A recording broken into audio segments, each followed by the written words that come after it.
नमस्कार. संघर्ष वृत्तवाहिनीमध्ये आपलं स्वागत. घेऊया ठाणे आणि आसपासच्या परिसरामधील घडणाऱ्या महत्त्वाच्या घडामोडींचा आढावा. मुंब्रा येथील हिंदू संमेलनात मुस्लिम समुदायाबाबत आक्षेपार्ह विधानं करून धार्मिक द्वेष निर्माण करणे, डॉक्टर जितेंद्र आव्हाड यांच्या विरोधात चिथावणी देणे आणि संविधानिक मूल्यांची पायमल्ली करत राष्ट्रीय सन्मानांचा म्हणजेच संविधानाचा अवमान केल्याप्रकरणी मत्स्य व्यवसाय आणि बंदरे विकास मंत्री नितेश राणे यांच्यावरती गुन्हा दाखल करावा अशी मागणी राष्ट्रवादी काँग्रेस शरदचंद्र पवार पक्षाचे जिल्हाध्यक्ष मनोज प्रधान यांनी केली आहे. या संदर्भात त्यांनी नौपाडा पोलीस ठाण्यामध्ये लेखी फिर्याद दिली आहे. शनिवारी नितेश राणे यांनी मुंब्रा येथील हिंदू संमेलनामध्ये अनेक वादग्रस्त विधान केली होती. मुंब्र्यातील मुस्लिम समाजाविषयी अत्यंत आक्षेपार्ह विधानं केली होती. तसेच आपण मंत्री आहोत म्हणून ठीक, नाहीतर डॉक्टर जितेंद्र आव्हाड यांना घरी जाऊन दिले नसते असं विधान केलं होतं. त्यांच्या या विधानाचा राष्ट्रवादी काँग्रेस शरदचंद्र पवार पक्षाने तीव्र शब्दामध्ये निषेध केला आहे. सोमवारी सकाळी मनोज प्रधान यांच्या नेतृत्वाखाली महिला अध्यक्ष मनीषा भगत, युवक अध्यक्ष अभिजित पवार यांनी सहाय्यक पोलीस आयुक्त संभाजी जाधव आणि नौपाडा पोलीस स्टेशनचे वरिष्ठ पोलीस निरीक्षक अभय महाजन यांची भेट घेऊन भारतीय न्याय संहिता कलम 299, कलम 351 आणि राष्ट्रीय सन्मान अपमान प्रतिबंधक कायदा 1971 अन्वये गुन्हा दाखल करावा अशी लेखी फिर्याद दिली आहे. याबाबत पत्रकारांशी संवाद साधताना मनोज प्रधान म्हणाले की मुंब्रा कौसा भागात अनेक वर्षापासून हिंदू मुस्लिम गुण्यागोविंदाने राहत आहेत. त्यांच्यात साधे भांडणही होत नाही. अशा स्थितीत बाहेरून येऊन नितेश राणे दंगल माजवण्याचा प्रयत्न करत आहेत. ही बाब अत्यंत धोकादायक आहे. डॉक्टर जितेंद्र आव्हाड यांच्या विरोधात चिथावणी दिली जात आहे. एकीकडे मंत्रिपदाची शपथ घेताना सर्व जाती धर्माच्या लोकांना एकत्र येऊन काम करण्याची संविधानिक शपथ नितेश राणे यांनी घेतली आहे, तर दुसरीकडे विशिष्ट समाजाबाबत आकस ठेवून ते कृती करत आहेत. हा संविधानिक मूल्यांचा अवमान आहे. त्यामुळे त्यांच्यावर गुन्हा दाखल करण्याबाबत आपण लेखी फिर्याद दिली आहे. यावेळी जिल्हा प्रशासन सरचिटणीस राजेश साठा, महाराष्ट्र प्रदेश सरचिटणीस मकसूद खान, मिलिंद बनकर, सचिन पंधरे, शिवा कालूसिंह, आशिष उमासरे, साहिल उदगुडे, प्रवीण सिंह, कैलास सूरकर उपस्थित होते. आपल्या सगळ्यांनाच ठाऊक आहे, नितेश राणे भाषणात काही तथ्य नसलेलं आणि एका समाजाच्या विरोधात वारंवार बोलत असतात. आणि त्यांचा प्रयत्न असाच असतो की दोन समाजांमध्ये तेढ निर्माण व्हावी, भांडणं व्हावी आणि ज्याचा फायदा एका पक्षाला व्हावा. आता 4 तारखेला ते कौसा या ठिकाणी आले. त्यांचं भाषण म्हणजे शॉकिंग होतं. ते एक मंत्री आहेत. मंत्रिपदाची शपथ घेताना त्यांनी सर्व धर्म समभाव हा पण त्यातला एक भाग होता. त्यांनी जे त्या ठिकाणी केलं ते एक तर हिंदू मुस्लिमांमध्ये द्वेष कसा होईल, की मद्रासांमध्ये डॉक्टर इंजिनियर नाही तर अतिरेकी कसे घडवतात, अशा पद्धतीचं त्यांनी वक्तव्य केलं. त्यांनी जितेंद्र आव्हाड साहेब आमचे जे नेते आहेत त्यांच्यावर वक्तव्य केलं. आपल्या माध्यमातून मी त्यांना सांगू इच्छितो की त्यांनी ही कॉन्स्टिट्युएन्सी नीट स्टडी करावी.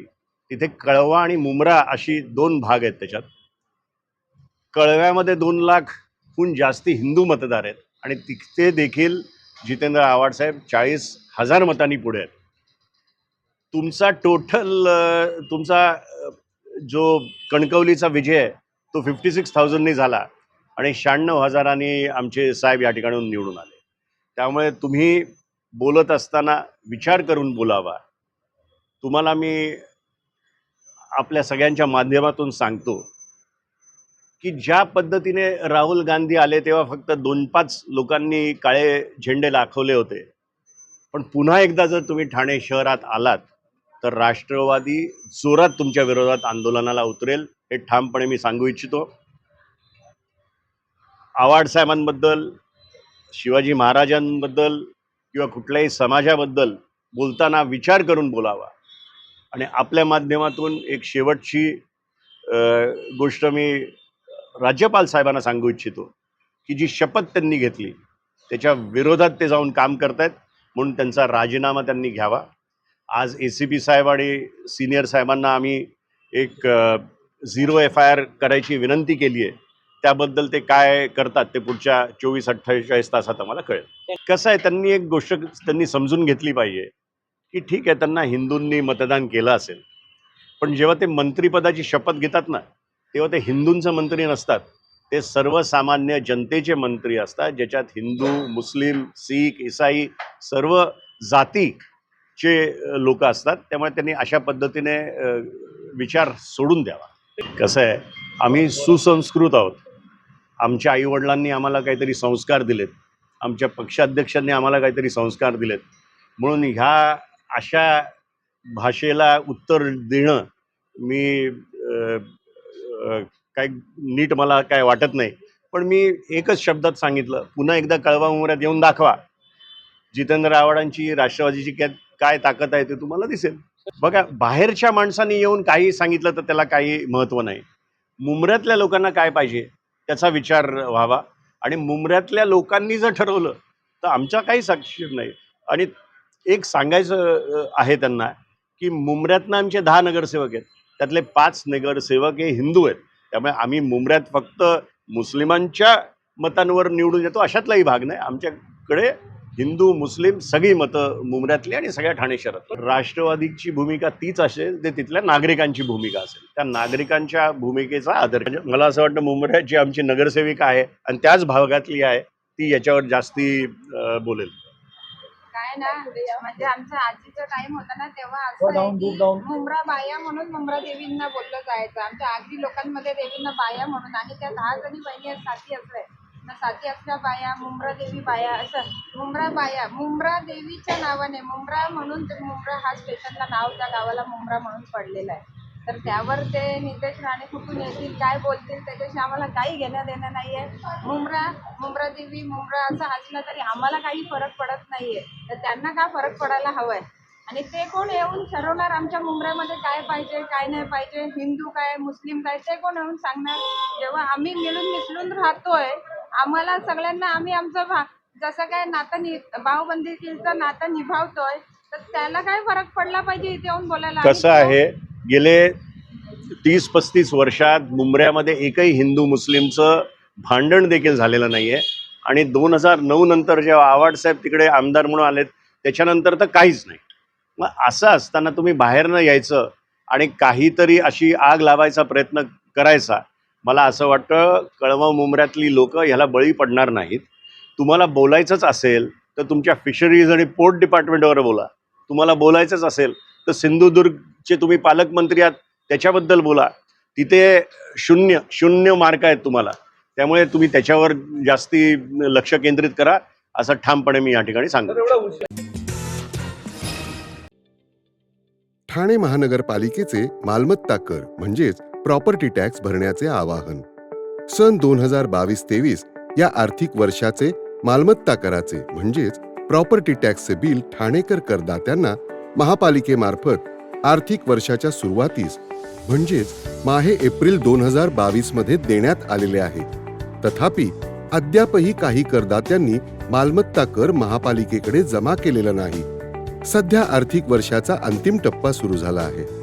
मालमत्ता कर वसुलीसाठी महापालिकेतर्फे कडक कारवाई हाती घेण्यात आली आहे. या अंतर्गत जंगम मालमत्ता, टीव्ही, फ्रीज, वाहन व इतर जप्त करणे तसेच स्थावर मालमत्ता वॉरंट बजावून जप्त करण्यात येत असून मालमत्तेचा जाहीर विक्रीद्वारे लिलाव करून कराची रक्कम वसूल करण्यात येत आहे. मालमत्तेस पाणी पुरवठा करण्यात येणारे नळ संयोजन खंडित करण्यात येत आहेत. त्याचप्रमाणे थकीत मालमत्ता करावर 2% व्याज आकारले जात असल्याने भरावयाची रक्कम वाढत आहे. आपला मालमत्ता कर propertytax.thanecity.gov.in या लिंकद्वारे तसंच गुगल पे, फोन पे, पेटीएम याद्वारे ऑनलाईन पद्धतीने करण्याची सुविधा उपलब्ध करून दिली आहे. शनिवार, रविवार व सार्वजनिक सुट्टीच्या दिवशी नागरिकांना मालमत्ता कर भरणे सोयीचे व्हावे याकरता महापालिकेचे मालमत्ता कर संलग्न कार्यालय या दिवशी कार्यान्वित ठेवण्यात आलेले आहे. तरी मालमत्ता कर वसुलीची अप्रिय कारवाई टाळण्याच्या दृष्टिकोनातून मालमत्ता कर भरून महापालिकेस सहकार्य करावे. धन्यवाद. बौद्ध हा केवळ धर्म नसून तो एक व्यापक सामाजिक विचारसरणी आहे. तो फक्त श्रद्धेचा विषय नाही तर परिवर्तनाची चळवळ आहे. ही केवळ धार्मिक क्रांती नसून सामाजिक आणि राजकीय क्रांती होती. बुद्धांचे विचार हे प्रवचनापुरते मर्यादित नसून आचरणासाठी आहेत. बुद्ध पेरले की बाबासाहेब उगवतात असं प्रतिपादन उपमुख्यमंत्री एकनाथ शिंदे यांनी केलंय. सम्राट अशोक जयंतीचं औचित्य साधून ठाण्यात 8व्या आंतरराष्ट्रीय बौद्ध धम्म परिषदेचं आयोजन करण्यात आलं होतं. बुद्धरत्न सागर वेलफेअर फाउंडेशनतर्फे गडकरी रंगायतन येथे हा कार्यक्रम पार पडला. यावेळी मार्गदर्शन करताना शिंदे बोलत होते. कार्यक्रमाच्या सुरुवातीला नमो बुद्धाय, नमो धम्माय, नमो संघाय या मंत्रोच्चारांनी वातावरण भारावलं. भगवान गौतम बुद्ध आणि भारतरत्न डॉक्टर बाबासाहेब आंबेडकर यांना अभिवादन करून शिंदे यांनी उपस्थित भिक्खू संघ, विद्वान, विचारवंत आणि धम्मप्रेमी बांधव भगिनींचं स्वागत केले. यावेळी खासदार ज्योती वाघमारे, महापौर शर्मिला पिंपळकर, शिवसेना प्रवक्ते राहुल लोंढे, प्रवक्ते किरण सोनावणे तसेच विविध देशातून आलेले भिक्खू, भंते, रत्नप्रिय थेरो, विशुद्धा रत्न महाथेरो, विनय बोधी महाथेरो, शांतिप्रिय थेरो, भंते डॉक्टर राजरत्न थेरो, रत्नप्रिय थेरो तसेच बौद्ध अनुयायी उपस्थित होते. ठाण्याच्या ऐतिहासिक वारशाचा उल्लेख करत शिंदे म्हणाले की सम्राट अशोक आणि सातवाहन काळात या भूमीत बौद्ध धर्माचा मोठ्या प्रमाणामध्ये प्रसार झाला होता. कान्हेरी लेणी आणि प्राचीन सोपारा येथील स्तूप व शिलालेख हे त्याचे पुरावे आहेत. त्यामुळे ठाण्यातही परिषद होणं अभिमानास्पद असल्याचं त्यांनी सांगितलं आहे.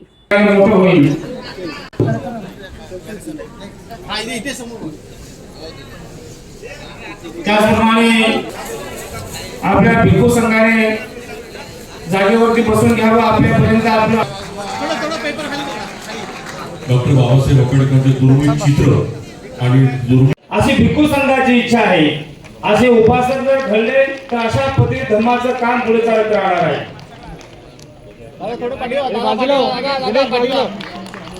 आणि ही जी काही 8वी धम्म परिषद होत आहे, या 8व्या धम्म परिषदेला जग में बुद्ध का नाम है, यही भारत की शान है. यांचं सुद्धा भिक्खू संघाच्या वतीने माननीय आंतरराष्ट्रीय बौद्ध धम्म परिषद या ठिकाणी ठाण्यामध्ये आयोजित केली. त्याबद्दल मी सगळ्यांचं मनापासून स्वागत करतो. आणि आपले भंते रत्नप्रिय थेरो आणि त्यांच्या संपूर्ण भिक्खू संघाने याचं आयोजन केलं. आणि देशभरातलेच भंते या ठिकाणी आले नव्हते, तर जगभरातले लोक या ठिकाणी आले होते. आणि आजचा हा अतिशय आंतरराष्ट्रीय बौद्ध धम्म परिषद या ठिकाणी आयोजित केली. सर्व भिक्खू संघ आणि संपूर्णपणे या ठिकाणी बांधव भगिनी उपस्थित होत्या. आणि या कार्यक्रमामध्ये बुद्धरत्न पुरस्कार पहिल्यांदा मला त्यांनी प्रदान केला. त्याबद्दल मी त्यांचं मनापासून अभिनंदन करतो, मनापासून त्यांना धन्यवाद देतो. आणि या कार्यक्रमामध्ये हा बुद्धरत्न पुरस्कार जो आहे माझ्यासारख्या कार्यकर्त्याला ज्यांनी दिल्यामुळे माझी जबाबदारी आणखी वाढलेली आहे. आणि मला आठवत आहे की मी मुख्यमंत्री असताना वरच्या निवासस्थानी आपलं जीवदान होतं आणि संघदान होतं, त्याचं आयोजन त्या ठिकाणी केलं होतं. आणि आज देखील या ठिकाणी संघदान झालं, जीवदान झालं आणि एक मोठं एक मानसिक समाधान अशा या कार्यक्रमामधून मिळत असतं. देशभरातून जगभरातून लोक या आंतरराष्ट्रीय बौद्ध धम्म परिषदेसाठी या ठिकाणी उपस्थित झाली. ठाण्यामध्ये ही परिषद झाली, त्याबद्दल मी आयोजकांचं मनापासून खूप खूप अभिनंदन करतो. राष्ट्रवादी शरद पवार पक्षाचे ठाणे जिल्हा उपाध्यक्ष समाजसेवक संतोष साटम यांनी आपला वाढदिवस विविध प्रकारचे सामाजिक उपक्रम राबवून साजरा केला आहे. संतोष साटम यांच्या वाढदिवसानिमित्त सकाळपासूनच विविध ठिकाणी सामाजिक उपक्रम राबवले गेले. नौपाडा येथील किरण नागती संचलित दिव्यांग कला केंद्र येथील विद्यार्थ्यांसोबत केक कापण्यात आला. तत्पूर्वी या ठिकाणी स्वामींचा आशीर्वाद देखील घेण्यात आला. यावेळी संतोष साटम यांना किरण नागती आणि त्यांच्या सौभाग्यवती संध्या नागती यांनी भरभरून वाढदिवसानिमित्त शुभेच्छा देखील दिल्या. उपस्थित दिव्यांग मुलांच्या हस्ते या ठिकाणी संतोष साटम यांचं औक्षण करीत त्यांना वाढदिवसाच्या शुभेच्छा देण्यात आल्या. त्यानंतर दिव्यांग मुलांसमवेत या ठिकाणी केक देखील कापण्यात आला. या ठिकाणी उपस्थित मुलांना संतोष साटम यांच्या वतीने खाऊ आणि केकचं वाटप देखील करण्यात आलं. तसेच शैक्षणिक साहित्यांचं देखील वाटप करण्यात आलं. यामध्ये मुलांना आवश्यक असणाऱ्या साहित्यांचा समावेश करण्यात आला होता. त्याचबरोबर त्यांच्या मित्रपरिवारांनी देखील येथे उपस्थित राहून त्यांना वाढदिवसाच्या शुभेच्छा दिल्या. तर बीजेचे मुख्याध्यापक यांच्या मार्गदर्शनाखाली बीजे हायस्कूल शाळेमध्ये देखील या ठिकाणी त्यांचा वाढदिवस साजरा करण्यात आला. या शाळेतील विद्यार्थ्यांसमवेत केक कापून मुलांना खाऊ आणि शैक्षणिक साहित्य दिले गेले. तर यावेळी समाजातील प्रतिष्ठित व समाजसेवक यांनी मराठी शाळा वाचवण्यासाठी प्रयत्न करायला पाहिजेत. तसेच गरीब विद्यार्थ्यांना शैक्षणिक साहित्य जर त्यांनी वाढदिवसाच्या निमित्ताने वाटप केलं तर मराठी शाळा जिवंत राहण्यास मदत होईल असं त्यांनी म्हटलंय. यावेळी संतोष साठम यांनी आपल्या भावना व्यक्त केल्या. त्यांनी वाढदिवसाच्या शुभेच्छा देणाऱ्या सगळ्यांचे आभार देखील मानले. या प्रसंगी राष्ट्रवादी काँग्रेसचे ओळा माजी वडा कार्याध्यक्ष अनिकेत कलमाने, व्यापारी सेलचे अध्यक्ष दीपक क्षत्रिय, आकांक्षा साटम, समाजसेवक विक्रम सिंग, अनिल राठोड, दिनेश बनवाल कुलकर्णी येथे उपस्थित होते. समोर समोर बस, समोर संतोष समोर. दिव्यांग कला केंद्रामध्ये शैक्षणिक साहित्याचं वाटप केल्यानंतर आता या ठिकाणी बीजे हायस्कूल शाळेमध्ये या ठिकाणी उपस्थित राहून आपण बघू शकतो शालेय मुलांसोबत यांनी आपला केक कापून वाढदिवस जो आहे तो साजरा केला आहे. शालेय वस्तूंचं वाटप आपण जर पाहिलं तर या ठिकाणी विद्यार्थ्यांना आणि आज त्याच पार्श्वभूमीवरती सहकार्याच्या माध्यमातून या ठिकाणी विद्यार्थ्यांना शिक्षणाचा हक्क आणि पूर्णतः शिक्षण घेता यावं यासाठी या ठिकाणी शैक्षणिक साहित्याचे वाटप जे आहे ते देखील केलं जाते. समाजातील गरीब घटकांसाठी नेहमीच मदतीचा हात पुढे सरसावणारे असलेले आपले संतोषजी साटम आहेत आणि आज त्यांनी आपला हा जो वाढदिवस आहे तो या ठिकाणी आपण पाहू शकतो. बीजे हायस्कूल शाळकरी मुलांना शैक्षणिक साहित्याचं वाटप करून साजरा केलेला. काय नाही, याच्या आधी आपण स्वामी समर्थ मठांची इथे गेलेलो. तिथे जिद्द मुलं होती त्यांना आपण वह्या वाटप, खाऊ, ड्रॉइंगची पुस्तकं वाटप केली. त्यानंतर बीजे हायस्कूलमध्ये आलो. बीजे हायस्कूलमध्ये पण सगळ्या मुलांना वह्या वाटप केल्या. असंच प्रोग्राम अजून दिवसभर चालू राहणार आहेत. याच्या पुढे पण 2-3 प्रोग्राम आहेत ते पण अटेंड करणार आणि सर्व मुलांना आपल्याकडनं आपण गिफ्ट देणार. काय नाही, मराठी शाळा वाढल्या पाहिजेत, अजून आल्या पाहिजेत. मराठी शाळा बंद होता कामा नये. गरीब मुलांना शिक्षणाला वंचित ठेवू नये एवढंच महाराष्ट्र शासनाला आपल्याकडून हे विनंती आहे. कारण आपण बोलतो एक ठिकाणी मराठी वाचवा, मराठी शाळा वाढवा, पण या ठाण्यामध्ये मराठी शाळा भरपूर कमी होत चालली आहे. तसं व्हायला नाही पाहिजे. याच्या पुढे पण याची दखल महाराष्ट्र शासनाने घेतली पाहिजे आणि जास्तीत जास्त मराठी शाळा यांना प्रोत्साहन देऊन, निधी देऊन त्यांचा विकास केला पाहिजे. सर्वप्रथम येथे जमलेल्या सर्व मान्यवरांना आमच्या बीजे हायस्कूलतर्फे नमस्कार आणि सरांना वाढदिवसाच्या खूप खूप शुभेच्छा. त्यांच्या मिसेससहित त्यांनी ह्या बीजे हायस्कूलला भेट दिलेली आहे आणि वाढदिवसानिमित्त त्यांनी येथील विद्यार्थ्यांसाठी जी काय भेट दिलेली आहे ती खरं तर वाढदिवस सगळे आता समाजामध्ये असं वातावरण आहे की वाढदिवस म्हटलं की सगळेजण मौज मस्ती करत असतात, परंतु असे सामाजिक कार्यकर्ते अगदी थोडेच आहेत की जे शाळांसाठी काही ना काही करण्याची धडपड करत असतात. तेव्हा ह्या शाळेमध्ये येऊन सरांनी आमच्या विद्यार्थ्यांना भेटवस्तू दिली आणि स्वतःचा वाढदिवस साजरा केला. त्यांच्या आयुष्यासाठी, पुढील आयुष्यासाठी खूप खूप शुभेच्छा. आणि मराठी शाळांबद्दल म्हणायचं झालं तर खरं तर हा दृष्टिकोन ह्या आपल्या समाजामध्ये रुजला गेला पाहिजे की वाढदिवस केवळ आनंदाने साजरा करण्याची गोष्ट नाही, तर आपण सामाजिक भान ठेवून ह्या ज्या आता मराठी शाळा बंद होण्यात आलेल्या आहेत तर त्यांच्या उद्धारासाठी, त्यांना हातभार लावण्यासाठी फुल ना फुलाची पाकळी करून सहकार्य केलं तर खरंच ह्या शाळा फुलतील, फळतील. आणि मराठी शाळेतून बाहेर पडणारे विद्यार्थी हे काही तुम्ही बघाल समाजामध्ये खूप नावाजलेले, वरच्या पदावर गेलेले आहेत. तेव्हा ह्या शाळा टिकल्या पाहिजेत आणि त्यासाठी धडपड करण्याची आणि पुढे काम करण्याची आपण सर्वांनी तयारी ठेवू. जसं आपण टॅक्स वसूल करतो बरोबर, रिक्षा लावून, तसा मराठी पटसंख्या वाढवायला आपण महापालिका मदत करते का? ती रिक्षा लावा ना. मराठी शाळेमध्ये मुलं येतील ना. गोरगरिबांकडे जा, ह्याच्यामध्ये जा, स्लममध्ये जा, तिथली मुलं येतील ना शाळेमध्ये. तुम्ही त्याची कामं करायला पाहिजेत ना. टॅक्स वसुलीसाठी तुम्ही रिक्षा कशा लावता? वसुली नाही केली तुमचं हे बंद करू, ते बंद करू. शाळा वाढवण्यासाठी तुम्ही ते प्रयत्न करा. रिक्षा ठेवा महापालिकेकडनं. ही ती पटसंख्या ऑटोमॅटिक वाढेल. धन्यवाद. प्रथम संतोष साटम जुने मित्र यांना वाढदिवसाच्या खूप खूप शुभेच्छा. संतोष, तू दरवर्षी अशीच कामं करतो, गरिबांची सेवा करतो. बरंच नाव आहे. गेले 20 वर्षापासून आमचे संतोष साटम राष्ट्रीय काँग्रेस पार्टीमध्ये काम करतायत आणि मनापासून काम करतात. म्हणजे काम करायचं म्हणून करत नाही आहे. आज पण त्यांचा वाढदिवस स्वामींच्या मठात आला. तो सकाळी मला फोन केला त्यांनी, असं असं दीपक आहे आणि आम्ही सालाबादप्रमाणे संतोषच्या सगळ्या व्यापाऱ्याच्या माध्यमातून आम्ही त्याला वाढीच्या खूप खूप शुभेच्छा. संतोष, तू अशीच कामं करत राहा. Tennis cricket sports federation of इंडियाच्या माध्यमातून गेल्या 6 दिवसांपासून ठाण्यातील दादोजी कोंडदेव स्टेडियममध्ये सुरू असलेल्या प्रेसिडेंट कप 2026चा समारोप रविवारी अत्यंत उत्साहात आणि दिमागदार सोहळ्याने संपन्न झाला. अंतिम फेरीमध्ये बिहार ब्लास्टर्स संघाने चुरशीच्या लढतीमध्ये विजय मिळवत पहिल्या प्रेसिडेंट कपवर आपलं नाव कोरलं आहे. Tennis cricket sport federation of इंडियाच्या माध्यमातून 31 मार्चपासून राष्ट्रीय स्तरावरील प्रेसिडेंट कप 2026 स्पर्धेला सुरुवात झाली होती. राज्याचे उपमुख्यमंत्री एकनाथ शिंदे आणि अभिनेता सलमान खान यांच्या हस्ते या स्पर्धेचा दिमागदार सोहळ्याला शुभारंभ झाला. देशातील 16 विविध राज्यातील संघ या स्पर्धेमध्ये सहभागी झाले होते. विविध साखळी सामन्यातून बिहार आणि उत्तर प्रदेश हे संघ अंतिम सामन्यामध्ये एकमेकांसमोर उभे ठाकले होते. अखेर चुरशीच्या सामन्यामध्ये बिहार ब्लास्टर्स संघाने विजय मिळवला. या सांगता समारंभाला बॉलिवूडचे दिग्गज अभिनेते संजय दत्त, सुनील शेट्टी यांची विशेष उपस्थिती लाभली होती. कार्यक्रमाची सुरुवात सुनील शेट्टी यांच्या उपस्थितीत झाली, तर अंतिम सामन्यापूर्वी जागतिक कीर्तीचे ड्रम वादक शिवमणी यांनी पुणेरी ढोलच्या साथीने सादर केलेल्या जुगलबंदीने संपूर्ण स्टेडियम मंत्रमुग्ध झालं. या सादरीकरणामुळे सोहळ्याची रंगत अधिकच वाढली. यावेळी बोलताना खासदार डॉक्टर श्रीकांत शिंदे यांनी स्पर्धेच्या यशाचा आनंद व्यक्त करत महत्त्वपूर्ण घोषणा केल्या.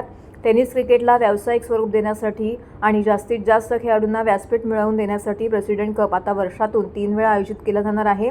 या मालिकेतील दुसरे पर्व येत्या नोव्हेंबर महिन्यामध्ये पार पडणार असल्याचं त्यांनी जाहीर केले आहे.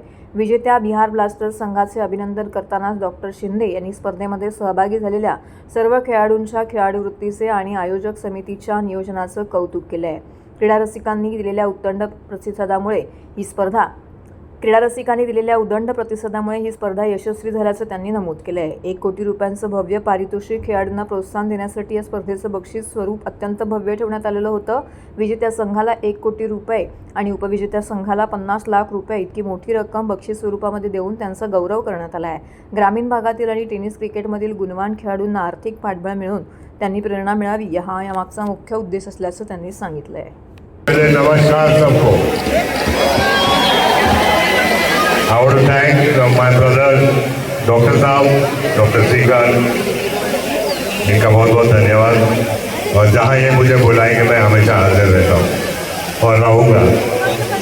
और may the best team win. मेरी बहुत शुभकामनाएं सबके लिए. थैंक्स शिवा, क्या ड्रम बजाए भाई. बहुत बहुत धन्यवाद आप सबका. और जो टीम जीतेगा उसके लिए 50 तोला. कितना 50 तोला. Thank you. ऑलवेज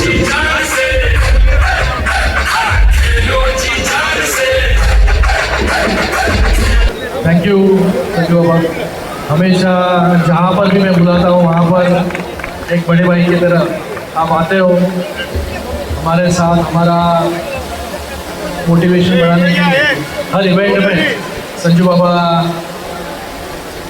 खास टाइम निकाल के हमेशा जो भी इवेंट में मैंने बुलाया तब आप आए. और आज तो ये प्रेसिडेंट कप ये मुझे लगता है कि ये प्लेयर्स के लिए बहुत इम्पोर्टेंट है. जो प्लेयर्स देश के अलग अलग राज्यों से यहाँ पे आए, आपने देखा अभी कि फाइनल में बिहार और उत्तर प्रदेश ये 2 टीम्स आई है. 16 राज्य इस प्रेसिडेंट कप में खेल रही है और पहले ही साल इतना अच्छा रिस्पॉन्स है प्रेसिडेंट कप को मिला है. मैं दर्शकों को भी बहुत बहुत धन्यवाद अदा करूंगा सभी का की आपके कारण ये प्रेसिडेंट कप तुमच्या सगळ्यांमुळे हा प्रेसिडेंट कप पहिल्याच वर्षी जो आहे हा सक्सेसफुल होताना आपण पाहिलं. आणि पहिल्याच वर्षी इनॉग्रेशन सेरेमनीसाठी सलमान भाई यहाँ पर आए थे और इसका फाइनल्स के लिए आप यहाँ पर उपस्थित हैं. मैं आप दोनों का बहुत बहुत तहे दिल से धन्यवाद अदा करता हूँ कि आप लोगों ने यहाँ पर आकर इस प्लेयर्स की मोटिवेशन बढ़ाने का काम आप लोगों ने किया. मैं मेरी कमेटी के सभी मेंबर्स को जो अलग अलग राज्यों से यहाँ पर है उन सबका भी बहुत बहुत धन्यवाद अदा करता हूँ कि सभी मेंबर्स ने 1.5 महीने 2 महीने परिश्रम किया और ये प्रेसिडेंट कप को सक्सेसफुल करने के लिए जो भागदौड़ की. आप सभी का भी बहुत बहुत धन्यवाद. इन सबके कारण ही आज प्रेसिडेंट कप यहाँ पर हो रहा है. तो पहले दिन हमने प्रेसिडेंट कप कुछ अनाउंसमेंट की थी, बराबर है ना, 3 बार करना है। तो ये प्रेसिडेंट कप सिर्फ साल में 1 बार नहीं, साल में 3 बार जो है संजू बाबा खेला जाएगा, जिससे प्लेयर्स को एक मोटिवेशन मिलेगा, एक प्लेटफॉर्म मिलेगा, ज़्यादा गेम खेलेंगे, ज़्यादा प्लेयर्स आएंगे और ज़्यादा से ज़्यादा हमारा कंसंट्रेशन जो है वो नए प्लेयर्स पर है, जिसको एक प्लेटफॉर्म देने का काम ये प्रेसिडेंट कप यहाँ पर करेगा। और मुझे लगता है कि एक बड़ा प्लेटफॉर्म है, 1 करोड़ का इनाम, फर्स्ट विनर को 1 करोड़ और सेकंड विनर को रनर अप को 50 लाख यहाँ सब मिलेगा। मुझे लगता है कि ये अमाउंट इसके लिए इम्पोर्टेंट है कि नए नए प्लेयर्स यहाँ पर आए, उस स्टेट को मोटिवेशन मिले, लोगों को मोटिवेशन मिले। तो मैं फिर से एक बार सभी का बहुत बहुत धन्यवाद यहाँ पर अदा करता। आज कुछ अनाउंसमेंट नहीं ना करना है, अभी दूसरा सीजन,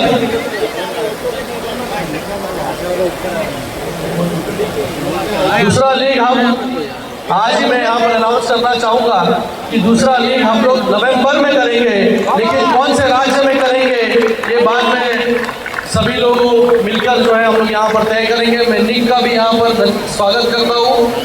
IPL चल रहा है थाना, देखिए थाना जिले में मैं सालों साल से आता रहा हूँ, हमेशा आता रहा हूँ, और मैंने एक चीज देखा है कि जो भी होता है यहाँ पर बहुत ही दिल से और एक पैशन से होता है, चाहे वो दहीहंडी का फेस्टिवल हो, नवरात्रि हो, गणपति का फेस्टिवल हो और आज क्रिकेट का भी। तो अच्छा लगता हमेशा यहाँ आके देखकर। मेरे काफ़ी दोस्त यहाँ पर है, पॉलिटिकल प्लेटफॉर्म्स पे है, लेकिन हमेशा लोगों के पॉइंट ऑफ व्यू से सोचते आ रहे हैं। आप माहौल देखिए, खुद माहौल देखिए, आपको लगेगा कि शायद कोई बड़े टूर्नामेंट में आए। बड़ा टूर्नामेंट है ही, 16 स्टेट से बच्चे आए हुए खेलने के लिए, एक्साइटिंग मैचेस है। तो अच्छा लगा मुझे यहाँ आके, और खास करके डॉक्टर श्रीकांत को मुबारकबाद देना चाहूँगा, उसकी पूरी टीम, सारे लोग यहीं हैं मेरे इर्द गिर्द। रवि भाव के लिए मैं शायद 20 या 25 साल से आता रहा हूँ हमेशा थाना। बस यही कहना चाहूँगा कि लोगों को और बढ़ावा देना चाहिए स्पोर्ट्स के लिए, खास करके बच्चों के लिए। 30 वर्ष झालं ठाणे येऊन। तर हे होतं संघर्ष वृत्तवाहिनीचं आजचं बातमीपत्र। उद्या पुन्हा भेटू याच वेळी याच ठिकाणी ताज्या घडामोडींसह। तोपर्यंत नमस्कार।